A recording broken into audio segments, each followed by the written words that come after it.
In this video, I'm going to show you how to reserve spacing when you're trying to print out numbers in your print statements. So let's write out an output that we want to display to the console with a nice format. So we're going to write a comment here, and we're going to make a grocery list. So in our list, we're going to have an apple, and then we're going to put, let's say, 5 dots, 1, 2, 3, 4, 5, and then we're going to put a dollar sign, and then the price of whatever it is. So for an apple, let's do $1. Let's add maybe a more expensive item, like a bottle of wine. So let's just do wine. And then let's make sure the dots all line up. And then dollar sign, and we'll say this wine is $100. And then now let's add maybe a bike. And let's say this bike is $1,000. Add the dots, dollar sign, $1,000. Cool. So now, instead of formatting it like this, let's align all of the decimal places. So to do this, we're just going to do one space here and a few spaces like that. And we're going to get the code to display the dollar signs like this.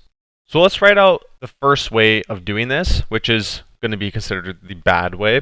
So to start, let's just write out char pointer, and let's do item 1 is going to be equal to apple. Let's do char pointer item 2. This is going to be equal to wine. Let's do char item 3, and this is going to be equal to bike. Now let's add 3 variables to hold the price. So let's do 3 floats. So float price 1 is equal to $1. Float price 2 is going to be equal to $100. And then float price 3 is going to be equal to $1,000. Now let's print it out to the console with a hard-coded string. So this means something that is not dynamic and something that does not reserve space for your variables. So let's do printf %s for the string. We'll add a space and then 1, 2, 3, 4, 5, and then another space. Add the dollar sign and then %f and a new line for the float. So here we're going to add the item name, which would be item 1, and then the price for that item, which would be price 1. So let's do item 1 and price 1. Let's save it. Let's do Control F5 to run it. And we see that we're going to get apple and $1 with a bunch of decimal places. To fix that, if you remember from the last video, you do .2, and this would limit it to only 2 decimal places. So good, this is working. So now let's add the next line for wine. So if you just do Control C, Control V, it'll just copy the line. And then we could change this to item 2, price 2, save it, Control F5 again. And we can see that things aren't lining up. So we're going to have to modify this by putting a space here. Let's save that, Control F5. Now these line up. Now the zeros, the cents don't line up. So we're going to have to add some spaces now so things match up. So here you do another, I guess, 2 spaces. Save that, Control F5.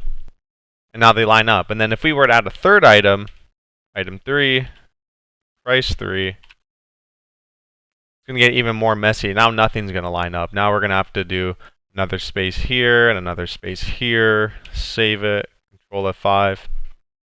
And now we finally get it to line up. So if you don't see already, this is very messy and very hard to keep track of. So instead, let's do it the proper way. And let's make all of the print statements match first. So let's put it back to the original state. So just like this. Okay, so these 3 print statements should be the exact same. Now if we save it, Control F5, the output's not going to match again. So you can see the decimals here don't line up. Here the dollar signs don't line up, and then even here the zeros don't line up. So let's do the first thing to fix this is let's assign space here for the string. So to start, let's reserve space on this string here. So let's look at our largest value. So our largest value is Apple, which is 1, 2, 3, 4, 5 letters. So right here, let's just put -5, -5, and -5. This will reserve 5 spaces for the string. So the decimals all here should line up now without having to add an extra or removing a space here. So let's just save it, Control F5. And we can see that now the dots line up, but now we got to fix the decimal places here. So it's almost the exact same thing for floating points. The only difference is that we're also going to include the 0.2 to keep the decimal place. So here, let's look at our largest number. Our largest number is 1, 2, 3, 4, 5, 6, 7. 7 spaces we need, more or less. So let's just add 7 here to start to see how it looks. 7, 7, 7. With no dash. Without the dash, it'll just make it align to the right, which is what we want. So again, let's save it, Control F5. So take a look at that. Everything's lined up very nicely. And our print statements are very simple. There's no complex logic. And the best part about this is that if anything ever were to change, let's say we were to sell a car instead, and the car was, let's just say, $100 as well. If we would do Control F5, the format should stay the same and everything should stay aligned. So do Control F5. And as you can see, it's all updated here. One thing to note is that if you add more space here, the more dummy proof it is. So if you have larger values here or larger values here, it wouldn't matter. So if we were to increase this by, let's say, 10, and then this can be 10, and this can be 10, then we also increase these to 10 as well. So we could have fairly large numbers. Let's add a few more decimals here. Just make the output look a little nicer. So save, Control F5. We see that we have space for everything now. So let's say we have something larger here. We could write computer. And let's say this computer is $1,500. Let's say we had change this to car. And a car, let's just say, is $10,000. The format shouldn't mess anything up, and it should all still look the same. So let's do Control F5. And as you can see, the format is still the same without it changing. Yes, this doesn't look the greatest, but this is going to be very useful later on in your projects where you need to display the output in a certain format to keep it organized.